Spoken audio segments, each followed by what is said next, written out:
Lower behind us, the shadows of the evening began to creep round us. This was emphasized by the fact that the snowy mountaintops still held the sunset, and seemed to glow out with a delicate cool pink. Here and there we passed Czechs and Slovaks, all in picturesque attire, but I noticed that goiter was painfully prevalent. By the roadside were many crosses, and as we swept by, my companions all crossed themselves. Here and there was a peasant man or woman kneeling before a shrine, who did not even turn round as we approached, but seemed in the self-surrender of devotion to have neither eyes nor ears for the outer world. There were many things new to me, for instance, hayricks in the trees, and here and there very beautiful masses of weeping birch, their white stems shining like silver through the delicate green of the leaves. Now and again we passed a lighter wagon, the ordinary peasant's cart with its long, snake-like vertebra, calculated to suit the inequalities of the road.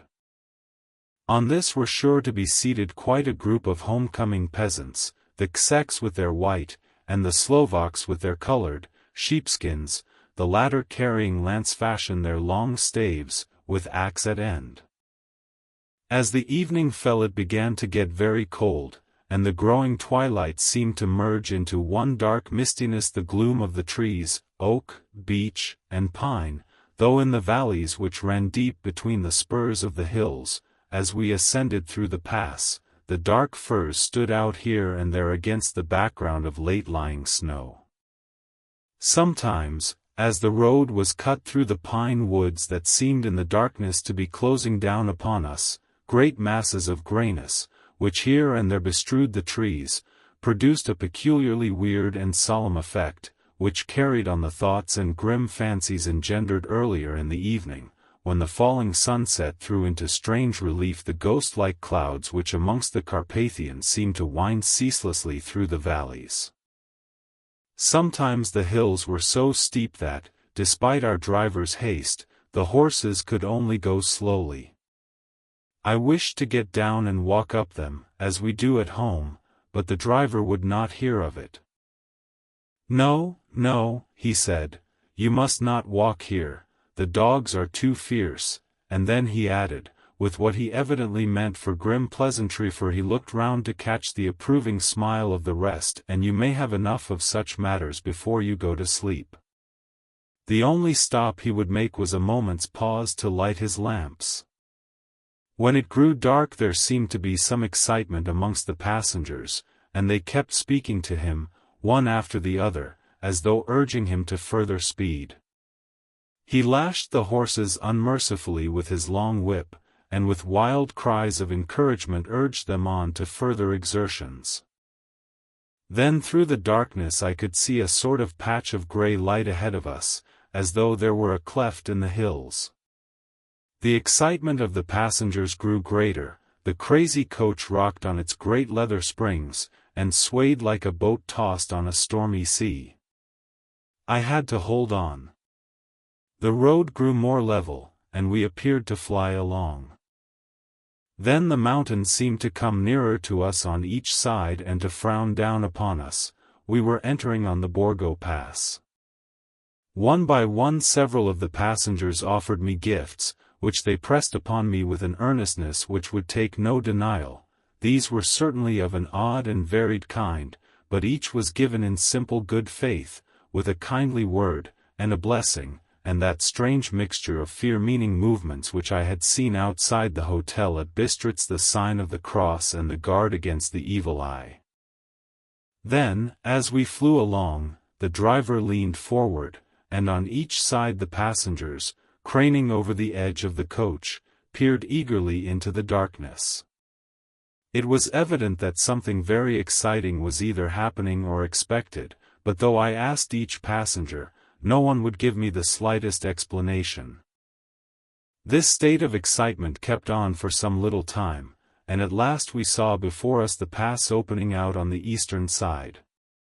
There were dark, rolling clouds overhead, and in the air the heavy, oppressive sense of thunder. It seemed as though the mountain range had separated two atmospheres, and that now we had got into the thunderous one. I was now myself looking out for the conveyance which was to take me to the Count.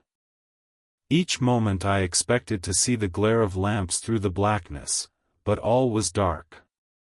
The only light was the flickering rays of our own lamps, in which the steam from our hard-driven horses rose in a white cloud. We could see now the sandy road lying white before us, but there was on it no sign of a vehicle. The passengers drew back with a sigh of gladness, which seemed to mock my own disappointment. I was already thinking what I had best do, when the driver, looking at his watch, said to the others something which I could hardly hear. It was spoken so quietly and in so low a tone, I thought it was an hour less than the time. Then turning to me, he said in German worse than my own, "There is no carriage here. The Herr is not expected after all. He will now come on to Bukovina, and return tomorrow or the next day, better the next day." Whilst he was speaking the horses began to neigh and snort and plunge wildly, so that the driver had to hold them up. Then, amongst a chorus of screams from the peasants and a universal crossing of themselves, a caleche, with 4 horses, drove up behind us, overtook us, and drew up beside the coach. I could see from the flash of our lamps, as the rays fell on them, that the horses were coal-black and splendid animals. They were driven by a tall man, with a long brown beard and a great black hat, which seemed to hide his face from us.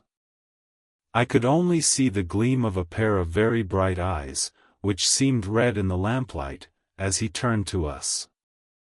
He said to the driver, "You are early tonight, my friend." The man stammered in reply the English Herr was in a hurry, to which the stranger replied, "That is why, I suppose, you wished him to go on to Bukovina. You cannot deceive me, my friend, I know too much, and my horses are swift." As he spoke he smiled, and the lamplight fell on a hard-looking mouth, with very red lips and sharp-looking teeth, as white as ivory. One of my companions whispered to another the line from Burger's, "Lenore, den die Tod ten reiten schnell, for the dead travel fast." The strange driver evidently heard the words, for he looked up with a gleaming smile. The passenger turned his face away, at the same time putting out his 2 fingers and crossing himself. "Give me the Herr's luggage," said the driver, and with exceeding alacrity my bags were handed out and put in the caleche. Then I descended from the side of the coach, as the caleche was close alongside, the driver helping me with a hand which caught my arm in a grip of steel. His strength must have been prodigious. Without a word he shook his reins, the horses turned, and we swept into the darkness of the pass. As I looked back I saw the steam from the horses of the coach by the light of the lamps, and projected against it the figures of my late companions crossing themselves. Then the driver cracked his whip and called to his horses, and off they swept on their way to Bukovina. As they sank into the darkness I felt a strange chill, and a lonely feeling came over me, but a cloak was thrown over my shoulders, and a rug across my knees, and the driver said in excellent German, "The night is chill, mein Herr, and my master the Count bade me take all care of you. There is a flask of Slivovitz, the plum brandy of the country, underneath the seat, if you should require it." I did not take any, but it was a comfort to know it was there all the same. I felt a little strangely, and not a little frightened. I think had there been any alternative I should have taken it, instead of prosecuting that unknown night journey. The carriage went at a hard pace straight along, then we made a